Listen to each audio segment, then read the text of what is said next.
Hello les amis, j'espère que vous me voyez bien, j'espère que vous m'entendez bien et surtout j'espère que vous allez bien.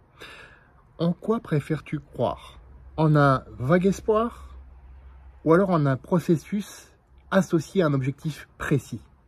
Je vais te le dire tout de suite. Croire en un processus associé à un objectif clair et précis est plus puissant que croire en un vague espoir. Alors je sais, il y en a qui vont me tomber dessus, c'est pas romantique, c'est pas carpe diem. Et pourtant, c'est être finalement ancré dans le moment présent. Mais je ne vais pas débattre là-dessus longtemps. Pourquoi? Bien, il y a 5 raisons à ça. La première, c'est que ça donne un cap à suivre, une direction claire, et ça repose sur une structure. Le vague espoir, il repose que sur la chance, sur le hasard. Ça permet d'avoir le contrôle sur ce qui dépend de notre responsabilité, plutôt que de s'en remettre à des facteurs extérieurs sur lesquels nous n'avons aucun contrôle. Donc là encore, quelque part, c'est être plus ancré dans le moment présent que dans tout simplement un hasard, un vague espoir, tout simplement. Allez, je ne débat pas là-dessus, je le disais, mais bon, je continue à débattre là-dessus, c'est pas grave.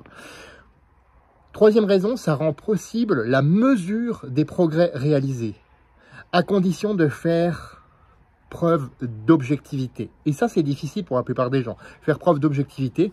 Par exemple, se dire, je veux perdre 1 à 2 kilos de gras d'ici l'été et je ne sais pas comment faire. Donc déjà, mets en place un processus. Prends un coach au besoin, j'en connais un très bon. Et à ce moment-là, là, tu verras des différences. Donc, quand tu fais preuve d'objectivité, quand tu ajustes tes actions quand les résultats ne sont pas au rendez-vous, parce que ça arrive aussi et je vais y venir, et bien là, tu pourras te concentrer aussi sur ce qui fonctionne. Tu fais le tri, ce qui ne fonctionne pas, tu l'abandonnes, et ce qui fonctionne, eh bien, tu le gardes et tu l'amplifies encore. Le quatrième point, j'y venais justement, les échecs et les obstacles peuvent faire partie du chemin, et d'ailleurs font partie du chemin.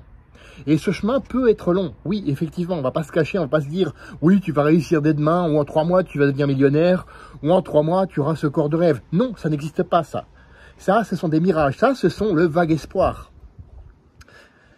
Les échecs, les objectifs, ils vont t'aider aussi à forger ta résilience, à forger ta persévérance, ta ténacité, et à te dire « Non, je lâche rien, je vais jusqu'au bout. » Et en suivant cette stratégie claire, tu attires à toi les opportunités. Tu augmentes tes probabilités de succès. Parce que je parle pas du mot chance, j'aime pas le mot chance.